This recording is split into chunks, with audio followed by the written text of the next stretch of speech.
Suno's new enemies, Olympic-sized pools of cash, and Tony Brooke has an axe to grind.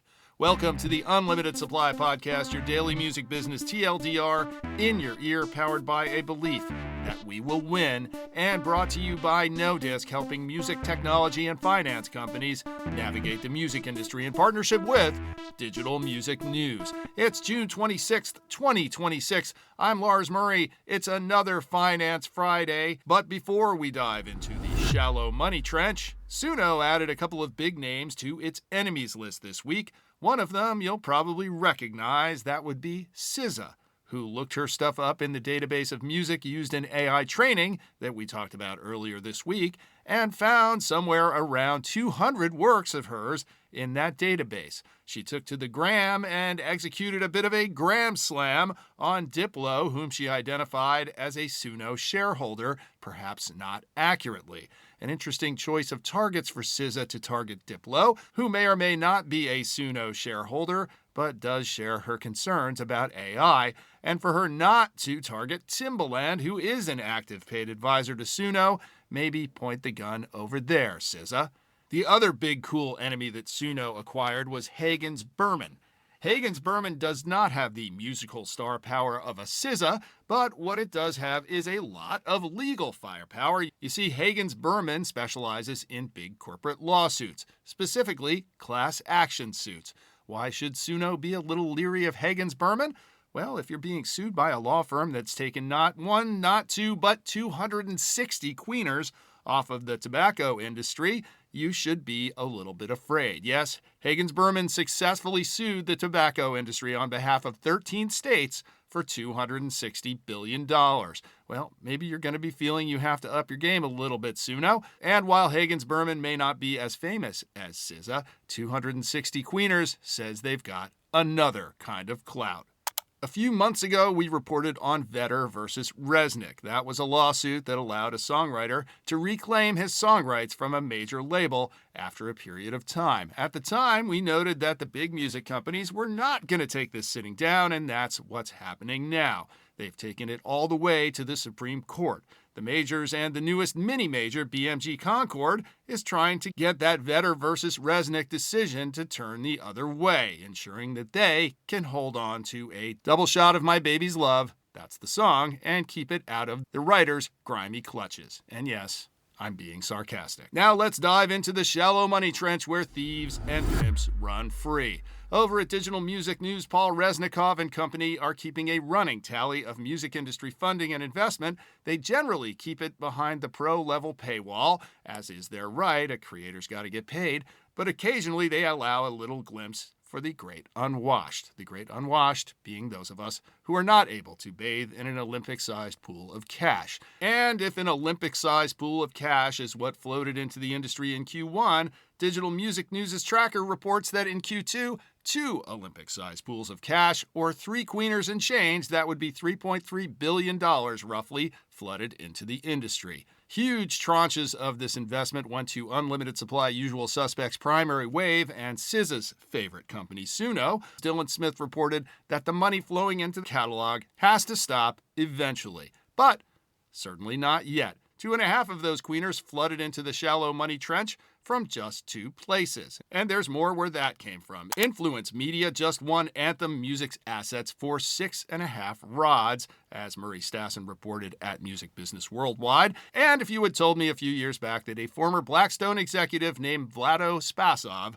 was unleashing Trimontium on the world, I would have accused you of hawking a James Bond script. But Vlado Spasov is not a Bond villain, at least as far as we know, and Trimontium is not a form of fissionable material or antimatter. It's his new 1.5 queener fund aimed at non-correlated assets, which means a lot of things, but most notably for Unlimited Supply folks, it's music rights. So Dylan Smith's prediction notwithstanding, the money is still flowing into the shallow money trench, at least for now. Hey, music is more predictable and less volatile than, say, oil, so why not? And wrapping up Finance Friday with yet another Drake item. Who knew it was going to be Drake week? Yesterday, we had some good news for Drake. Today, we're back to the usual bad news. What kind of headache is it today for Drizzy? Well, a Florida-based lender with the simultaneously self-congratulatory and so Floridian name called Applied Real Intelligence is coming after Drake's OVO for defaulting on loan payments. OVO has countersued in Florida. Applied Real Intelligence has in turn countersued in Canada. The whole thing is a big complex mess that Dylan Smith diligently disentangled over at Digital Music News. We've been talking to Axegrinders all week. We're going to have a couple more next week, but today we're visited by my former Pandora colleague, Tony Brooke. Tony is a music metadata expert who has seen how the sausage is made in all parts and all entrails of the digital supply chain, and he has a unique perspective on how to fix the black box problem. Take it away, Tony. My name is Tony Brooke, and this is my axe to grind. I like working in music data. It's usually complex. Sometimes it's absurd, but it's always interesting. I've tackled the thorniest problems across the digital supply chain, working in recording studios, at a major label, in music streaming, and at SoundCredit, the collaborative workspace built for music creators. There's one issue I've examined from all angles. Now, this would be the worst game show ever. What's that? Composition! Hold for applause. As you all know from your first job in the music industry, when the boss sat you down on day one and explained that recordings and compositions are two different things. Wait, what? You had to figure that out for yourself? Oh, okay. Well, basically, compositions are written by songwriters, composers, and lyricists, and separately fixed by performing artists into recordings. While music services, aka digital service provider or DSP, receive recordings delivered as files with accompanying ownership metadata, on the other hand, compositions, well, they're pretty much left to fend for themselves. Being the ephemeral, slippery concepts that they are, compositions and their songwriters aren't so lucky. It's rare that the metadata received by the DSP clearly identifies the composition. And some platforms, like user-generated content and radio, don't even receive the recording directly with accurate metadata, which makes things even more complex. So while a company might know who to pay for the recording usage, they don't know what the composition is, much less who to pay for it. Instead, an insanely elaborate archaeological dig begins. Armies of music detectives and massive digital Rube Goldberg devices are deployed on missions to figure out the composition. When this inevitably comes up short, money falls into the infamous black box. More spreadsheet ninja squads and MacGyver inventions are unleashed, but they only wound the dragon. When time runs out, the money is redistributed following a notoriously inaccurate market share guess.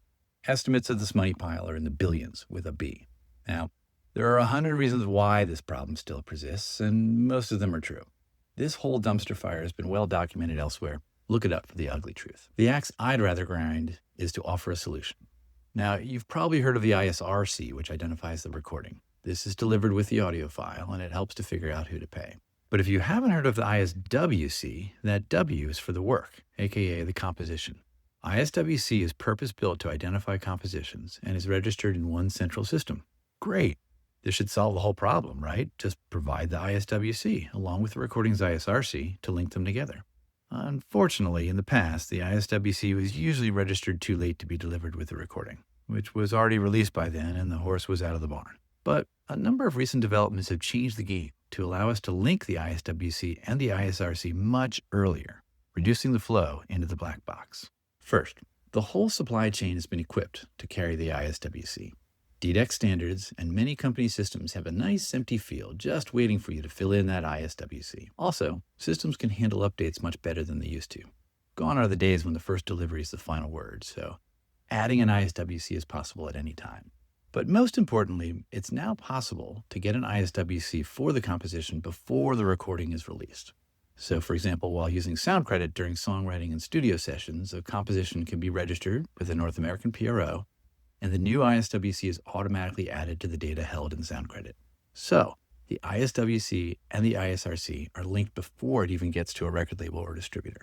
Second, SysAC has also just improved the ISWC registration system, allowing an ISWC to be registered when just one songwriter is known.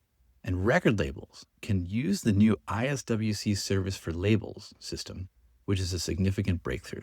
Look it up, IWC service for labels. Within the major label groups, there's now a much greater understanding of the subset of their recordings, which their publishing arms also control. Some call this the wholly owned subset of content. This aligns incentives to make it worth developing ISWC registrations. And let's not forget the long tail, where it's very common for the artist to also be the songwriter. Independent distributors can easily add an ISWC field to differentiate their top-tier plans. Even if they don't register an ISWC, they can allow a place to put it in there. And as systems improve and the ISWC can be registered by those independent distributors, they're ready to go. So the truth is, all of the parts are in place. It's just a matter of people starting to use it. Songwriters can now register an ISWC while still in the studio. Labels and distributors can accept ISWCs, register new ones, and send them to DSPs. And DSPs can ask for it, ingest it, and report it back. This is really just a mindset change. But who will take the first step to really push for it? Now, the right people that can get this done are listening to this right now. So, I send out an Axegrinder's challenge to you. You, yes, you, the survivors of years of high and low tides in the money trench. You, the masters of the facepalm. You, the spreadsheet ninjas. Go do it. Or answer why you think it won't happen in your own Axegrinder segment. Now, as unlimited supply listeners know, for anything to sink in, you need to repeat it 21 times.